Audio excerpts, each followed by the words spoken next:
The first shot rang out at high noon, startling Ruby Lee so badly she dropped her parasol in the dusty street of Silver Creek. She hadn't been in town more than an hour before witnessing her first gunfight, and now she stood frozen as two men faced off not 20 paces away, their hands hovering over holstered revolvers. "Miss, you'd best get to safety," came a deep voice behind her as strong hands gently guided her toward the boardwalk. Ruby turned to find herself looking up into the most striking blue eyes she'd ever seen, set in a sun-bronzed face beneath a worn Stetson. Town's not usually this welcoming to newcomers.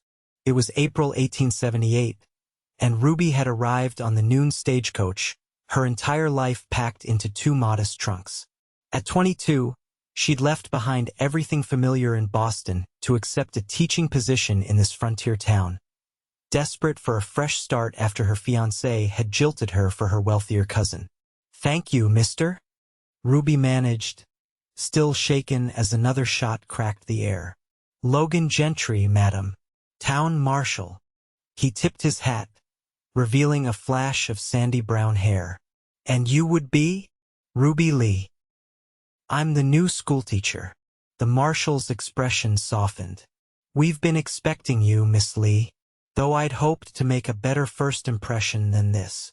He gestured toward the commotion where several men were now restraining the gunfighters. "Silver Creek has its rough edges, but we're working on smoothing them out."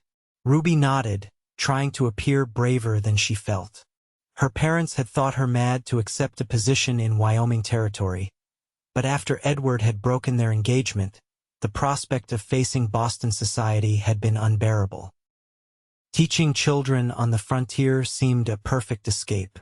"I should get to the schoolhouse," she said, reaching for her fallen parasol, but Marshal Gentry beat her to it.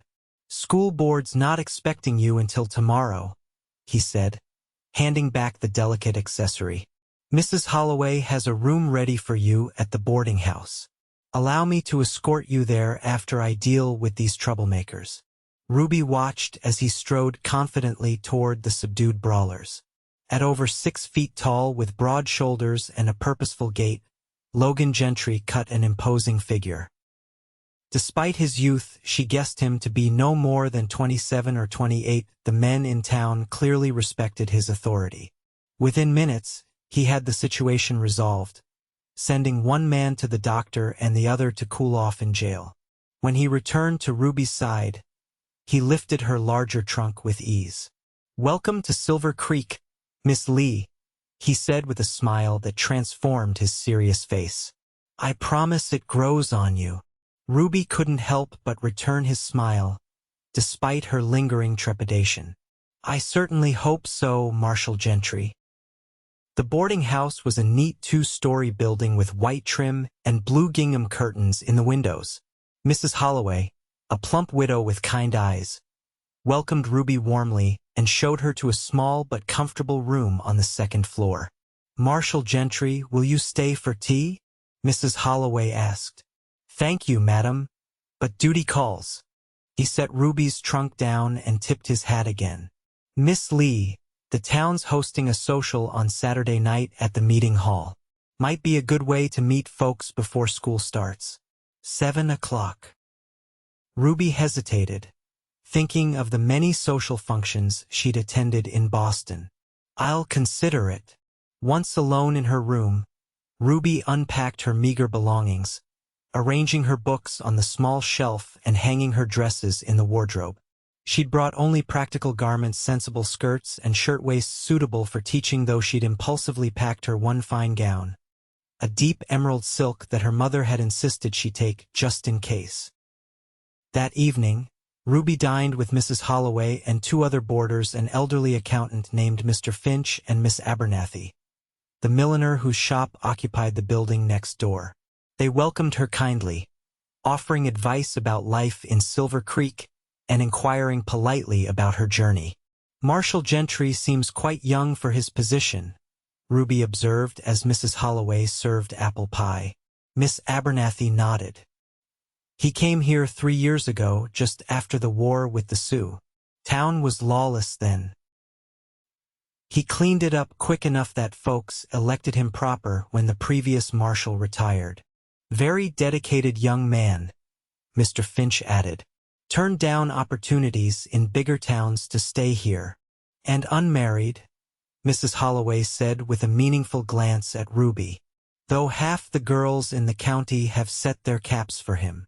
Ruby felt her cheeks warm. I've come here to teach, not to find a husband. Of course, dear. Mrs. Holloway patted her hand. But a pretty young thing like you will have suitors aplenty before long. The next morning, Ruby rose early to prepare for her first day at the schoolhouse. She dressed in her best blue wool skirt and crisp white shirtwaist, pinning her chestnut hair in a neat bun at the nape of her neck. She wanted to appear professional and competent to both the school board and her future pupils. Mayor Thompson, a portly man with an impressive mustache, met her at the small wooden schoolhouse on the edge of town. Miss Lee, welcome. We're mighty pleased to have an educated lady from the East teaching our youngsters. The schoolhouse was basic but clean, with rows of wooden desks facing a larger desk and blackboard. A pot-bellied stove stood in one corner, and bookshelves lined the back wall, though they held only a few worn volumes. We have 28 pupils enrolled, ages 6 to 16, Mayor Thompson explained. Some only come when they're not needed on their family farms, mind you, especially the older boys. Ruby nodded, having expected as much. I'll do my best with whoever attends, Mayor. School term starts Monday. That gives you a few days to settle in. He handed her a ring of keys. These are yours now. Oh, and do consider coming to the social Saturday night. Good way to meet the parents. As Ruby explored her new workplace, the door creaked open, and Marshal Gentry stepped inside, removing his hat. Miss Lee, thought I might find you here. Marshal. Ruby nodded, suddenly conscious of a loose tendril of hair that had escaped her bun. Just checking that you're settling in all right. His gaze swept over the schoolhouse. Place needs some work. I can round up some men to fix that loose step and check the roof before winter. That's very kind, Ruby replied. I was just making a list of supplies we'll need. She held up her notebook where she'd written chalk, primers, maps, slate tablets. Logan stepped closer, looking at her list. I'll speak to the mercantile about those. Town has a small budget for school supplies. He hesitated, then added, Have you decided about the social? Ruby looked up at him, noting how the morning light from the windows softened his features. I suppose I should attend to meet my students' families. I'd be happy to escort you, if you'd allow it. His offer was made casually, but something in his eyes suggested it meant more. Thank you, but I wouldn't want to impose. Ruby busied herself straightening papers on her desk. No imposition. I'm required to attend these functions anyway. A smile played at the corner of his mouth. Besides, newcomers sometimes need a proper introduction, especially in a town like this. Ruby considered his offer. In Boston, accepting an escort from a man she barely knew would be scandalous, but frontier rules seemed different, and having the marshal's protection at her first community event might be wise. Very well, Marshal Gentry. I accept your kind offer. Logan, he corrected. When I'm not wearing this badge, I'm just Logan. Logan, she repeated, testing the name. Then you must call me Ruby when we're not in official capacities. Ruby, he said, and something about the way her name sounded in his deep voice made her heart beat faster. I'll call for you at 6:30 on Saturday. After he left, Ruby stood for a long moment, wondering what she'd gotten herself into.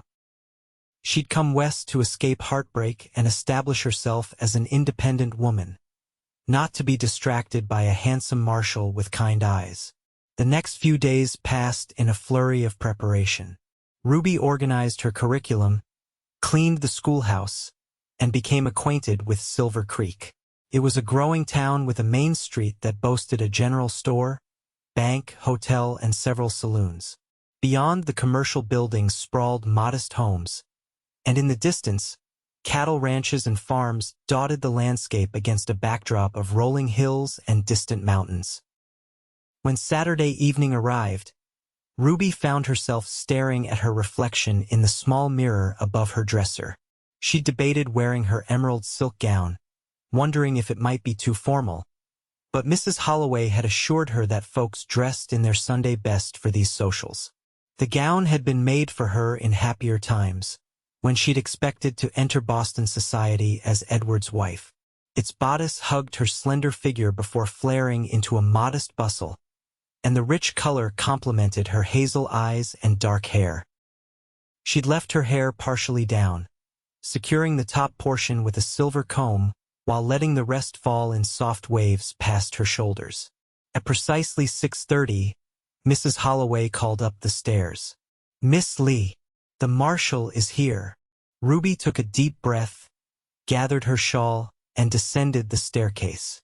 Logan stood in the foyer, his tall frame looking slightly uncomfortable in his dress clothes, dark trousers, a crisp white shirt, and a black frock coat that emphasized his broad shoulders. He'd traded his usual Stetson for a more formal hat, which he held in his hands. When he looked up and saw her, he fell utterly still. "Miss Lee," he said finally, "you look beautiful." Ruby felt a blush rise to her cheeks. "Thank you. You look quite handsome yourself." Mrs. Holloway beamed at them both. "Don't you make a handsome couple? Now off with you, everyone will be waiting to meet our new teacher." The walk to the meeting hall was short, but Ruby was grateful for Logan's steady arm as they navigated the unpaved streets in the gathering dusk. Oil lamps had been lit along the main thoroughfare, casting warm pools of light that guided their way. "Nervous?"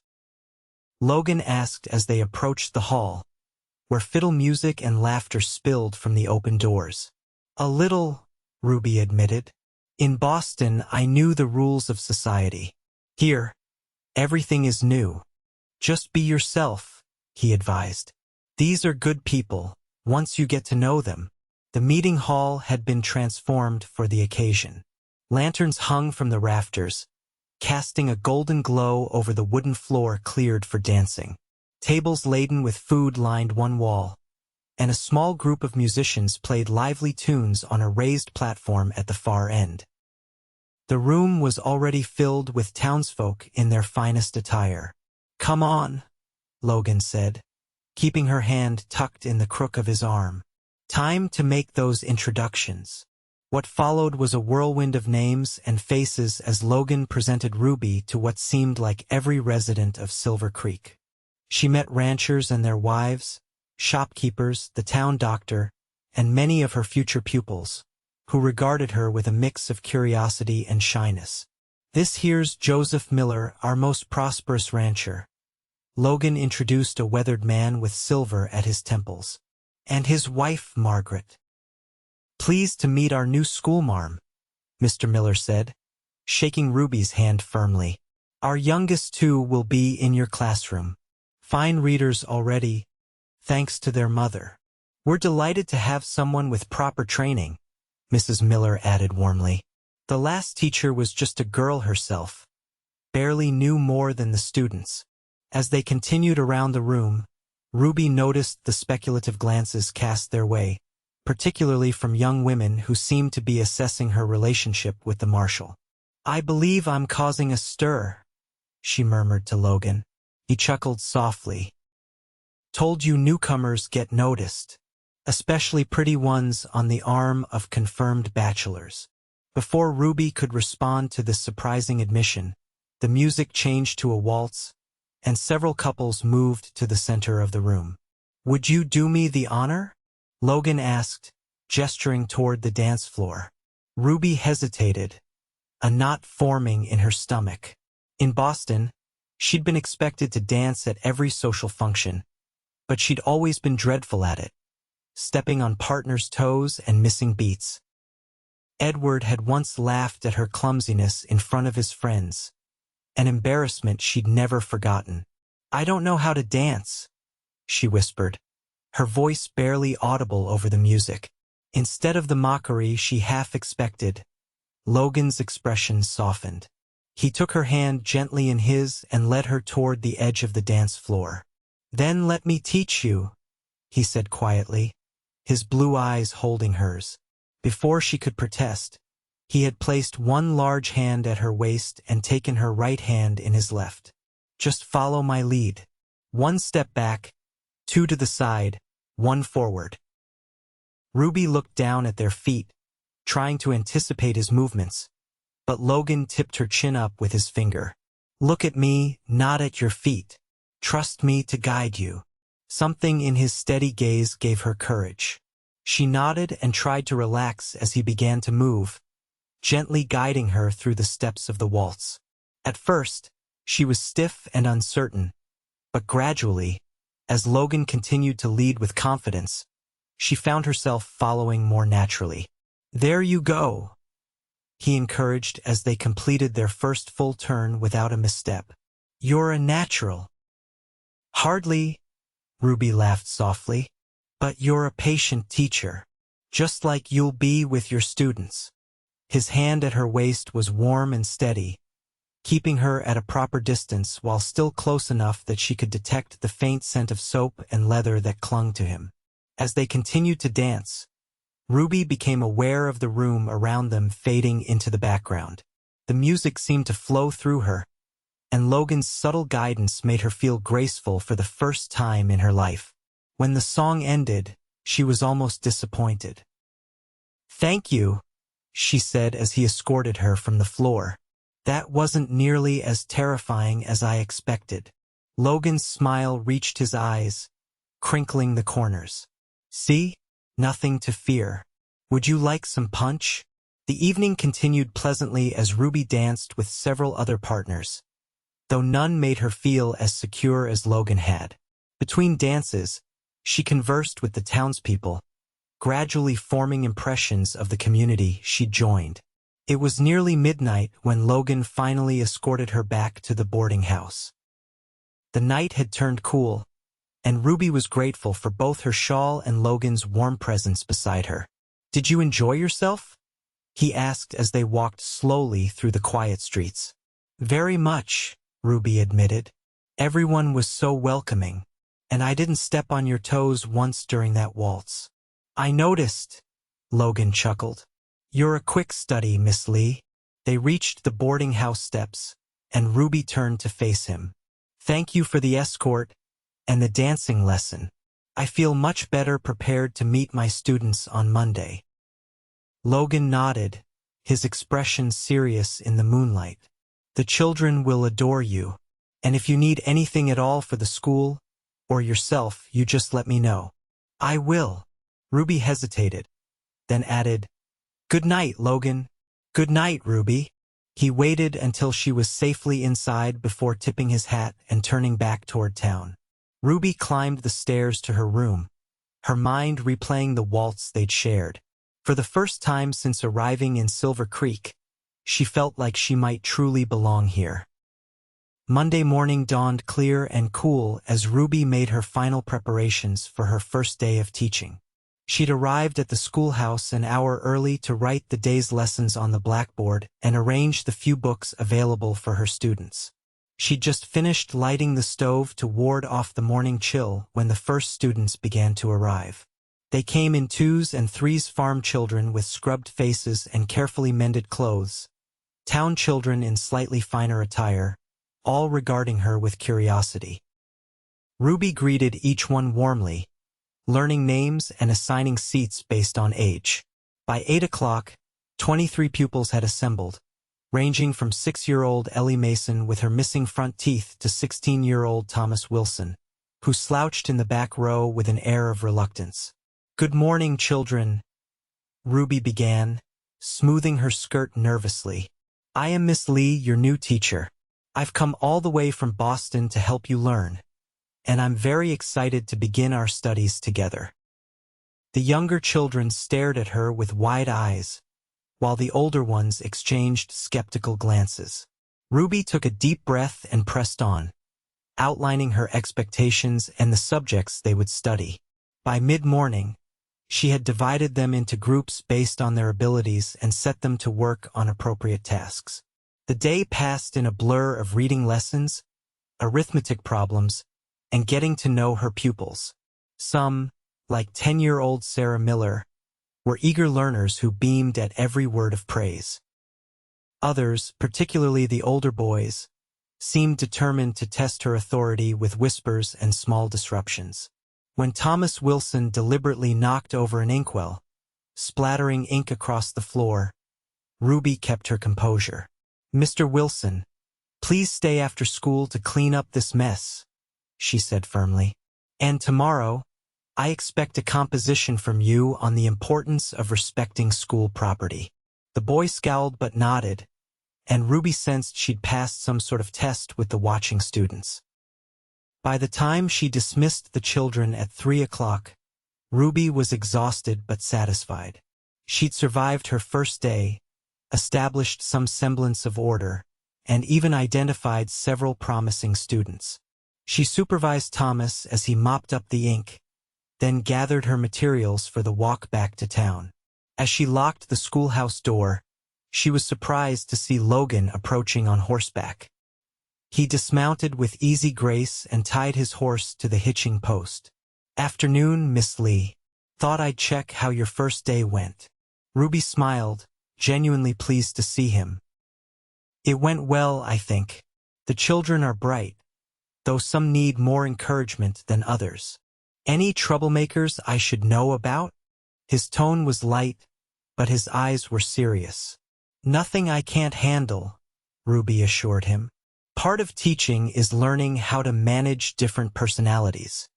Logan nodded, taking her satchel of books from her. "Let me walk you back to town. Days are getting shorter now."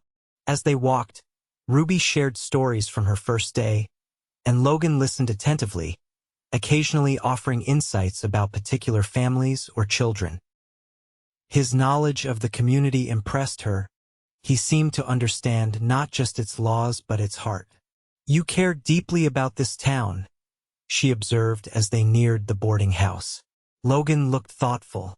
"I came here not expecting to stay. Was just passing through, really. But these people." He gestured vaguely toward the town. "They needed someone to stand up for them, to help build something good here. Before I knew it, Silver Creek became home." "I understand that feeling of finding your place unexpectedly," Ruby said. "I never imagined I'd end up teaching in Wyoming territory, yet here I am." "Here you are," Logan agreed, his gaze warm as it rested on her face. "And Silver Creek is better for it." The following weeks fell into a pleasant rhythm as autumn painted the landscape in gold and russet. Ruby grew more confident in her teaching, developing a rapport with her students and earning the respect of their parents.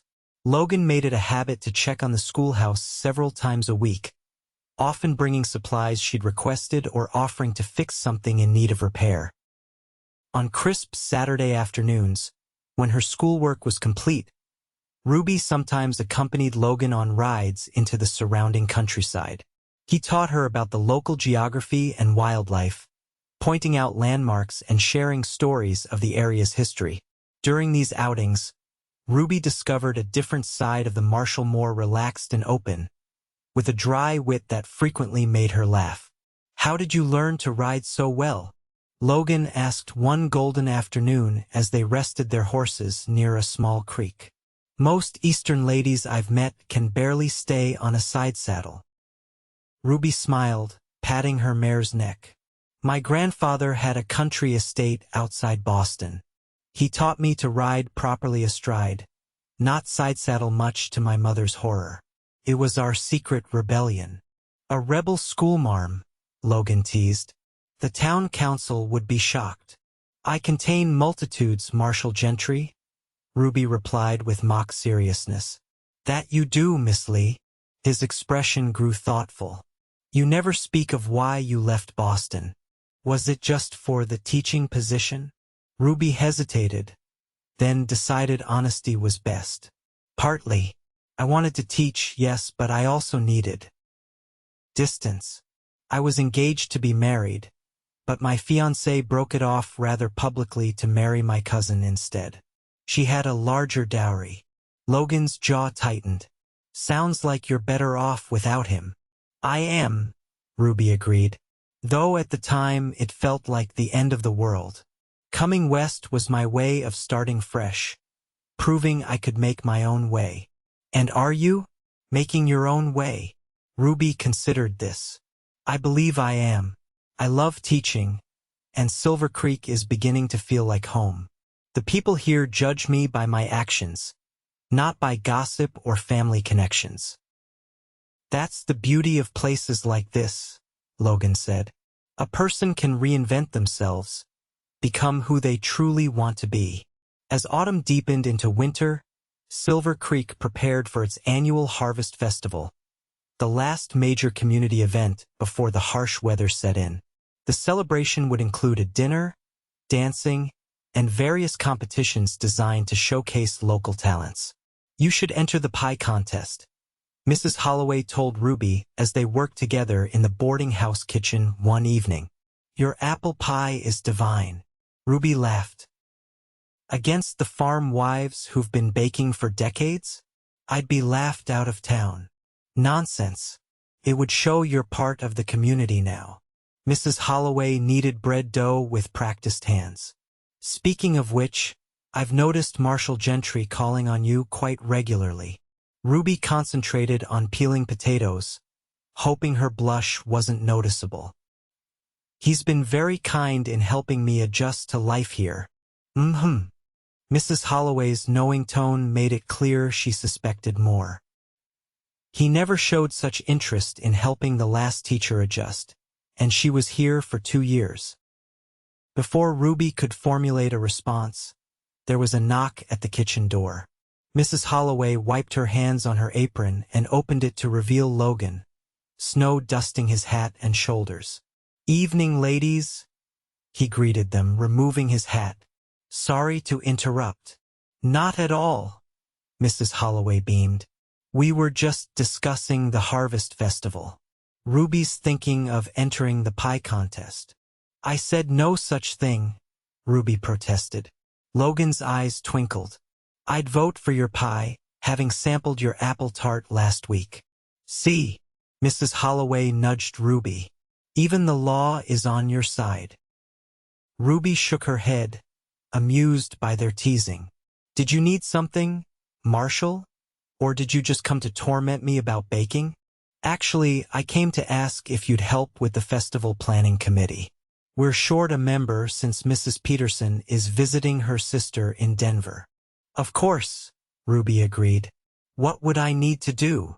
Mostly help with decorations and organizing the children's games. Logan accepted the cup of coffee Mrs. Holloway offered him. Committee meets tomorrow after church. The week before the festival was filled with preparations. Ruby spent her evenings helping to make paper decorations and signs, often working alongside Logan and other committee members in the meeting hall. Despite her initial reluctance, she also prepared an apple pie for the contest, using her grandmother's secret recipe that included a hint of orange zest. The day of the festival dawned bright and cold. The first snow of the season had fallen earlier in the week, transforming Silver Creek into a winter wonderland that glittered in the sunlight. Ruby dressed carefully in her burgundy wool dress with lace at the collar and cuffs, arranged her hair in an elegant knot, and carried her precious pie wrapped in a cloth to protect it from the cold. The meeting hall had been beautifully decorated with dried corn husks, pumpkins, and paper chains in autumn colors. Tables groaned under the weight of dishes brought by every family in town: roast turkeys, hams, vegetables prepared in dozens of ways, breads, and of course, pies of every description. Ruby placed her entry among the others, secretly thinking it looked plain compared to some of the elaborately decorated creations. Then she threw herself into helping with the children's game sack races, apple bobbing, and a contest to guess the weight of a massive pumpkin grown by Farmer Jenkins. Logan found her there, supervising a game of ring toss. He looked particularly handsome in his dark blue shirt and black vest, his badge polished to a shine on his chest. "The children are having a wonderful time," he observed, watching as little Ellie Mason successfully tossed a ring onto a bottle and jumped with delight. "They've been looking forward to this for weeks," Ruby replied. "I've heard of nothing else in the classroom." "And what about their teacher? Looking forward to the dancing portion of the evening?" His tone was teasing, but his eyes held a warmth that made Ruby's heart beat faster. "Perhaps," she admitted. "I've been practicing my steps." "Save me a waltz, then?" "Of course." As dusk fell, lanterns were lit throughout the hall, and the tables were rearranged to create space for dancing. The judging of contests took place first, with good-natured ribbing as winners were announced. Ruby was astonished when her pie won second place, earning her a blue ribbon and congratulatory slaps on the back from her newfound friends. "Told you," Logan whispered when he found her clutching her ribbon in disbelief. "You belong here now, Ruby Lee." The simple statement touched her deeply. She did feel like she belonged to this town, to these people who had accepted her so readily. And perhaps, though she hardly dared admit it even to herself, to the man standing before her with approval shining in his eyes.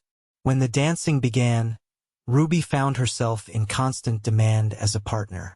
She danced with farmers, shopkeepers, and even some of her older male students who blushed furiously as they carefully guided her through simple steps.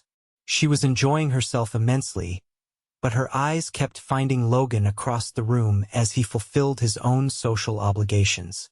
Finally, as the musicians struck up a waltz, he appeared at her side. "I believe you promised me this dance, Miss Lee."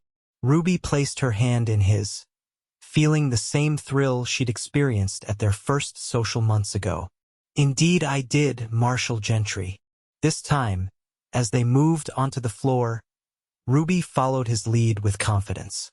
They moved together smoothly, as though they'd been dance partners for years instead of months. "You've been practicing," Logan observed, his hand warm and steady at her waist. "I had an excellent teacher," Ruby replied, meeting his gaze. Something unspoken passed between them, a recognition of how far they'd come since that first awkward dance. "Ruby," Logan said, his voice low, "there's something I've been meaning to ask you." But before he could continue, a commotion erupted near the entrance to the hall. Logan immediately tensed, his marshal's instincts taking over. Ruby followed his gaze to see three rough-looking men standing in the doorway, snow dusting their heavy coats. "Stay here," Logan instructed, releasing her and moving swiftly toward the disturbance. Ruby watched anxiously as Logan approached the men, his posture alert but not overtly threatening. She couldn't hear their conversation over the music, but something about the newcomers made her uneasy. After a brief exchange, Logan nodded and escorted the men back outside. Mayor Thompson appeared at Ruby's side. "Trouble?" "I'm not sure," she admitted. "Who were those men?" The mayor frowned. "Drovers, by the look of them, probably passing through on their way south. Logan will handle it." The music continued, but Ruby found it difficult to concentrate on the festivities. When Logan hadn't returned after 15 minutes, she made her way to the coat rack, wrapped herself in her heavy cloak, and slipped outside. The night was clear and cold, stars brilliant in the black sky above. Ruby followed the sound of voices to the side of the building where Logan stood with the three strangers. Their conversation seemed tense but not openly hostile. "This is a peaceful town," she heard Logan say as she approached. "You can spend the night at the hotel, but I expect you to move on in the morning." One of the men, tall and broad with a grizzled beard, spat into the snow. "We ain't done nothing wrong, Marshal. Can't a man get a drink and enjoy some company?" "Not when he's carrying stolen property," Logan replied evenly.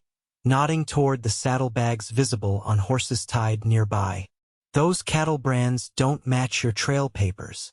Ruby gasped softly, drawing the attention of all four men. Logan's expression darkened when he saw her. "Miss Lee, please go back inside." The bearded man's eyes narrowed as he looked at Ruby. "Well now, what have we here? This your woman, Marshal?" Logan stepped subtly to place himself between Ruby and the strangers. "Miss Lee is our schoolteacher, and none of your concern. Ruby, please, I was worried when you didn't return," she explained, shivering slightly in the cold. "Ain't that sweet?" Another of the men sneered. "Teacher's sweet on the law." The tension in the air thickened.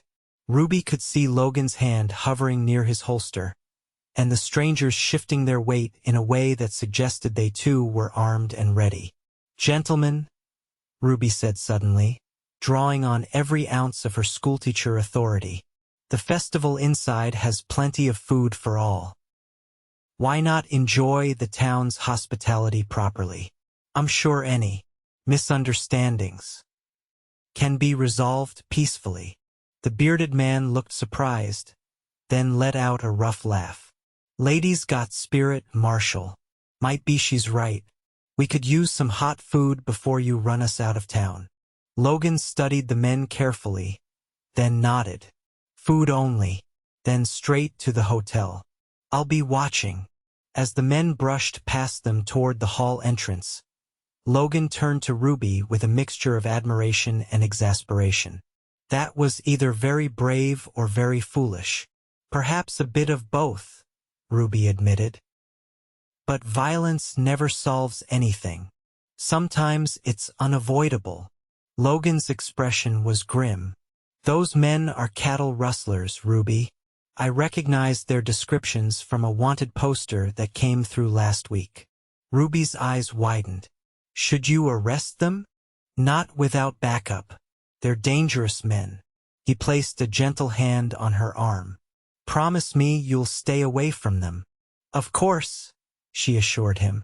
"I have no desire to associate with criminals." They returned to the festival, where Logan kept a watchful eye on the strangers as they filled plates with food and found a corner table.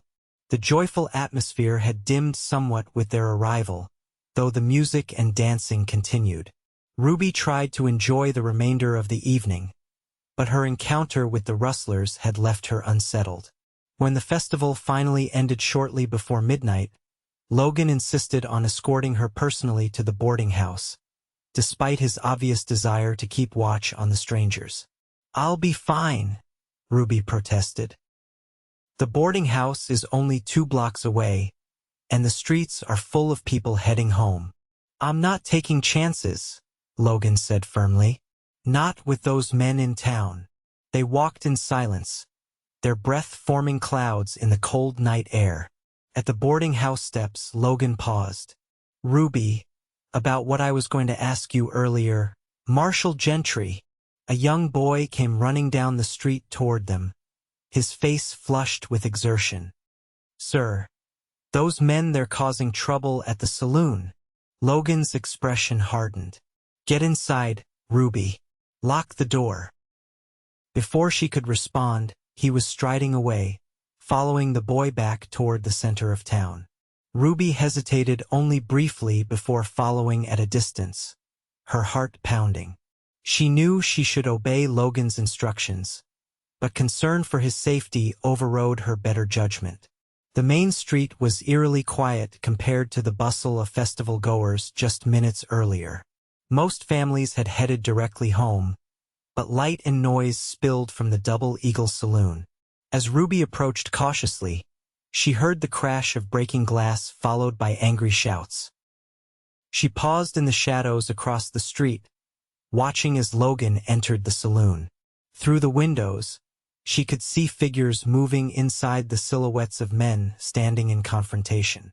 Then came the sound she'd been dreading. Gunshots, 2 in rapid succession. Ruby's hand flew to her mouth to stifle a cry.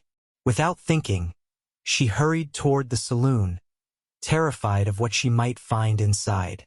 She was halfway across the street when the doors burst open and two of the rustlers emerged, dragging a third between them. Blood stained the wounded man's shirt. They didn't notice Ruby as they hauled their companion toward the alley beside the saloon. She pressed herself against the wall of the general store, heart hammering as she waited for Logan to emerge. When he didn't appear after several long moments, fear drove her forward. The saloon was in chaos, tables overturned, glass shattered across the floor, patrons pressed against the walls. Ruby scanned the room desperately until she spotted Logan on the floor near the bar, one hand pressed to his shoulder where blood seeped between his fingers. "Logan!" She rushed to his side, kneeling beside him regardless of her fine dress. "You're hurt." He looked up at her with a mixture of pain and frustration. "Told you to stay at the boarding house. Clearly I should have listened." Ruby examined his wound as best she could. "We need to get you to the doctor." Several men from town had gathered around them, including the saloon owner and Mayor Thompson, who had apparently been enjoying a late drink when the trouble started. "What happened?" the mayor demanded. Rustlers didn't appreciate being identified. Logan grimaced as he attempted to stand. "One pulled a gun. I was faster, but his friend got off a lucky shot. They fled," a saloon patron reported, "heading south with their wounded man."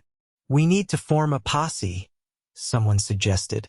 "Later," Ruby interrupted firmly. "First, the marshal needs medical attention." With help from two strong men, they got Logan to Dr. Peterson's house. The doctor, roused from sleep, quickly examined the wound by lamplight. "Clean through the shoulder," he pronounced. "Missed anything vital from what I can tell. You're a lucky man, Marshal." Ruby stayed while Dr. Peterson cleaned and bandaged the wound, refusing to leave despite Logan's insistence that she return to the boarding house. When the doctor had finished, she helped Logan to a chair near the fire. "You could have been killed," she said quietly, her voice trembling slightly now that the immediate danger had passed. Logan reached for her hand with his uninjured arm. "It's part of the job, Ruby, but I'm sorry you had to see it." "I'm not," she replied, surprising herself with her vehemence. "Because if I hadn't followed you, you might have bled to death in that saloon while everyone else was too shocked to act."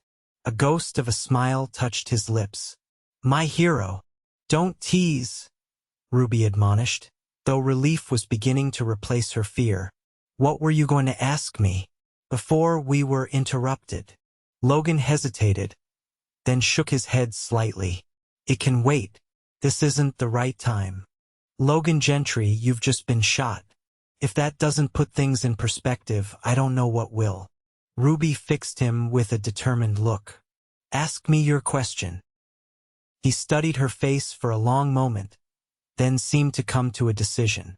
"I was going to ask if you'd allow me to court you properly. I know you came here to be independent, to make your own way, and I respect that. But these past months, getting to know you." He paused, searching for words. "You're the most remarkable woman I've ever met, Ruby Lee. Brave and intelligent and kind. I find myself thinking about you all the time, wondering what you'd think about things, wanting to share everything with you." Ruby's heart seemed to skip several beats. "Logan, you don't have to answer now," he added quickly. "I know it's sudden, and with everything that's happened tonight," Ruby silenced him by leaning forward and pressing her lips gently to his. It was a brief, chaste kiss, but it conveyed everything she couldn't put into words. "Is that answer enough?" she asked softly as she pulled away. The look of wonder on Logan's face was worth every mile she'd traveled from Boston, every moment of doubt she'd experienced since arriving in Silver Creek. "I think I might need a little more clarification," he murmured, his good arm slipping around her waist to draw her closer for another kiss, this one deeper and filled with promise. When they parted, Ruby rested her forehead against his. "In case it wasn't clear, yes, I would very much like for you to court me." The winter that followed was the happiest of Ruby's life. Despite the bitter cold and occasional blizzards that forced the school to close, she found warmth in her growing relationship with Logan. He recovered quickly from his wound and resumed his duties, though Ruby noticed he was more cautious now, perhaps because he had more to live for. Their courtship followed a proper but accelerated pace, given the frontier setting. Logan called on Ruby regularly at the boarding house, much to Mrs. Holloway's delight.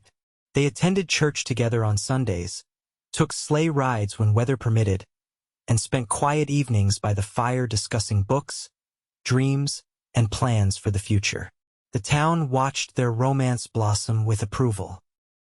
Silver Creek had come to love its dedicated schoolteacher as much as it respected its brave marshal, and the match seemed perfect to everyone.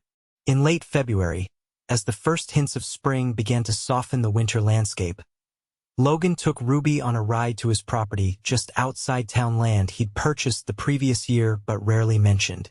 "I've been building something," he explained as they approached a stand of pine trees that partially obscured a clearing beyond. "Started it last summer, worked on it whenever I had time." As they rode into the clearing, Ruby gasped. A small house stood there, newly constructed of sturdy logs with a stone chimney and covered porch. It wasn't large or fancy, but something about its solid presence against the backdrop of mountains made Ruby's heart swell. "Logan, it's beautiful," she breathed as he helped her down from her horse. "It's not finished inside," he cautioned as he led her up the steps. "But I wanted you to see it, to know what I've been planning." The interior was indeed rough, unfinished walls, a basic stone fireplace, minimal furniture, but Ruby could see the potential. Large windows let in streams of winter sunlight, and the layout provided for a cozy living area, kitchen, and 2 bedrooms. "This is why you've had bandaged hands so often," Ruby realized, thinking of the times she'd noticed scratches and splinters he dismissed as part of the job. Logan nodded, watching her reaction carefully. "I wanted to build something lasting, something that could be a home."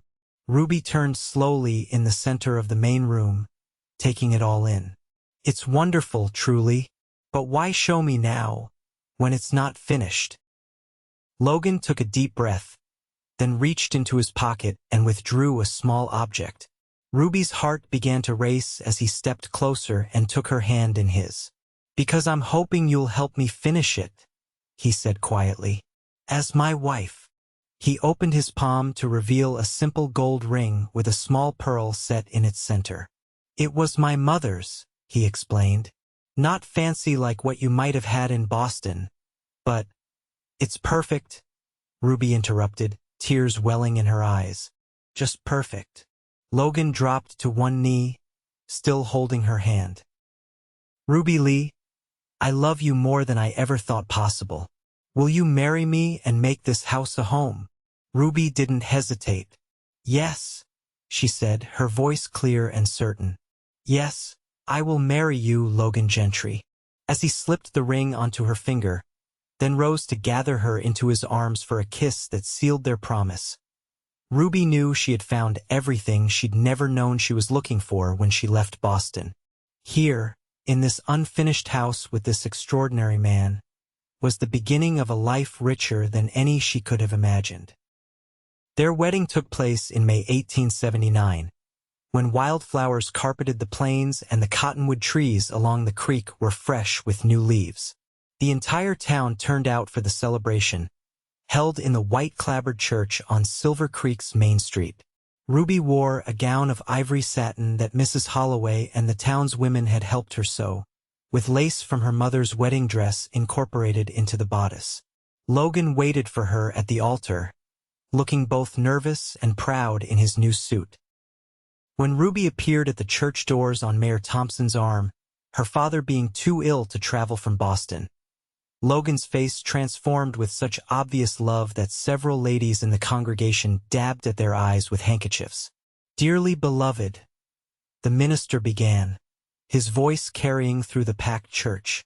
We are gathered here today to join this man and this woman in holy matrimony. Ruby barely heard the familiar words. So focused was she on Logan's face and the incredible journey that had brought them to this moment. When they exchanged vows, her voice was steady and sure. This was right. This was where she belonged.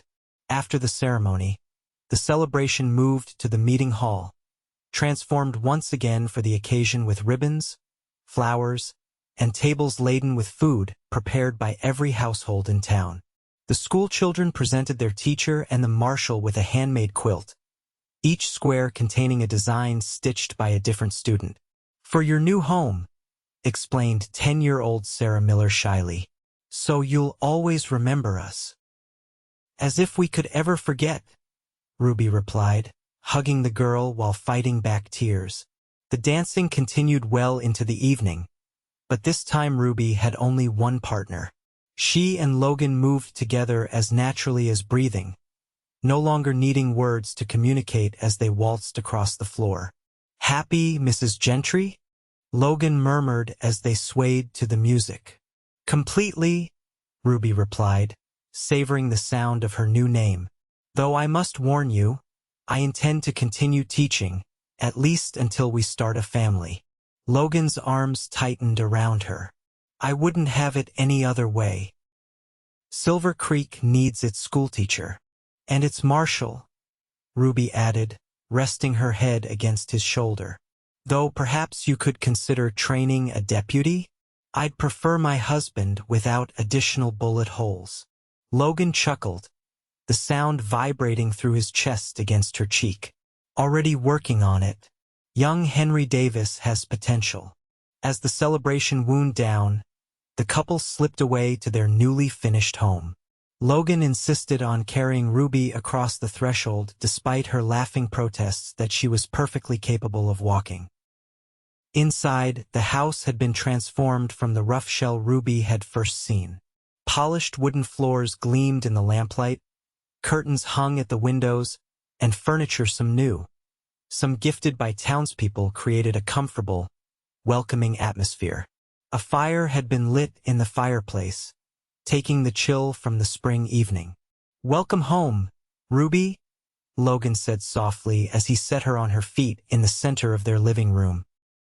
Ruby turned in a slow circle, taking in all the details: the bookshelves he'd built to hold her collection, the rocking chair positioned perfectly by the fireplace, the small writing desk in the corner where she could prepare her lessons. "It's perfect," she whispered, overcome with emotion. "Absolutely perfect." Logan came to stand behind her, his arms encircling her waist as they both gazed around their home. "We'll build a good life here," he promised. "It won't always be easy. This country can be harsh, but we'll face it together." Ruby turned in his arms to look up at her husband. "I wouldn't want it any other way."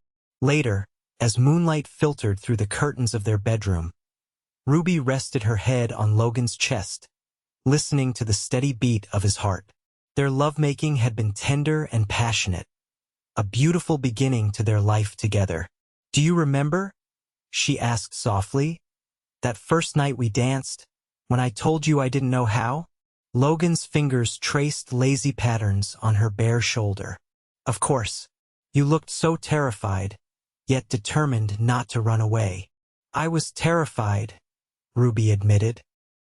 "Not just of dancing, but of everything, being in a new place, starting over, trusting people again. And now," Logan's voice was gentle in the darkness. Ruby propped herself up on one elbow to look at him, her husband, her partner, her love. "Now I know that the best things in life often begin with the words, 'I don't know how,' followed by someone kind enough to say, 'Let me teach you.'" Logan smiled and pulled her close for a kiss that promised a lifetime of learning together.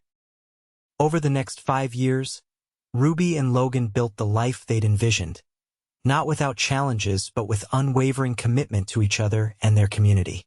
Ruby continued teaching, becoming known throughout the county for her progressive educational methods that combined rigorous academics with practical skills. Logan trained young Henry Davis as his deputy, allowing him more time to help with local ranchers' concerns and less dangerous aspects of keeping order. The town continued to grow, adding a small library, with Ruby as its first librarian, a proper bank building, and eventually a telegraph office that connected Silver Creek more directly to the wider world. In the spring of 1881, their first child was born, a daughter they named Elizabeth Margaret, after both their mothers. Ruby temporarily stepped back from teaching during Elizabeth's infancy, but by the time the little girl was walking, Ruby had arranged to teach part-time with the assistance of a former student who showed promise as an educator herself. Logan expanded their home, adding a nursery and enlarging the kitchen to accommodate their growing family. He proved to be a devoted father, often carrying Elizabeth with him on his rounds about town when Ruby was teaching, much to the delight of the townsfolk who adored the marshal's dark-haired daughter. In 1883, their son James Logan arrived, completing their family. Ruby sometimes marveled at how far she had come from the heartbroken young woman who had stepped off the stagecoach 5 years earlier. Her life in Boston seemed like a distant dream compared to the rich reality she had found in Silver Creek. On their 5th wedding anniversary in May 1884, Logan surprised Ruby with a special celebration. After the children were tucked into bed under Mrs. Holloway's watchful eye, he blindfolded his wife and led her carefully from their home. "Logan, what on earth are you doing?" Ruby laughed as she stumbled slightly on the uneven ground. "Patience, Mrs. Gentry," he replied, his voice warm with amusement. "Almost there." When he removed the blindfold, Ruby found herself in the meeting hall, transformed once again, but this time for an audience of just 2. Lanterns cast a soft glow over the empty room, and in the corner, the town's fiddler waited with his instrument. "I thought we might have a dance," Logan explained, suddenly looking almost shy, "to commemorate our first one." Tears pricked Ruby's eyes as the fiddler began to play the same waltz they had danced to all those years ago. Logan extended his hand with a formal bow. "May I have this dance, Mrs. Gentry?" Ruby curtsied in return. "I don't know how to dance," she whispered playfully, echoing her words from long ago. Logan's smile was radiant as he drew her into his arms. "Then let me teach you," he replied, completing their private ritual. As they moved across the floor, alone except for the music and their memories, Ruby reflected on the extraordinary gift she had received in coming to Silver Creek, not just a husband and family, but a community, a purpose, a home in the truest sense of the word. "What are you thinking?" Logan asked softly, noticing her contemplative expression. "I'm thinking that sometimes life leads us down unexpected paths," Ruby replied, "and if we're brave enough to follow them, they take us exactly where we need to be." Logan nodded, understanding as he always did. "I thank God every day that your path led you here, to Silver Creek." He paused, then added with a tender smile, "and that you didn't know how to dance." Ruby laughed, the sound echoing in the empty hall as Logan spun her in a graceful turn.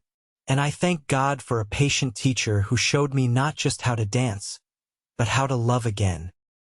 As the music swelled around them, Ruby and Logan continued their anniversary waltz, moving together as two people who had found in each other not just partnership but completion. Their love story still unfolding with each passing day in the heart of the Wyoming frontier.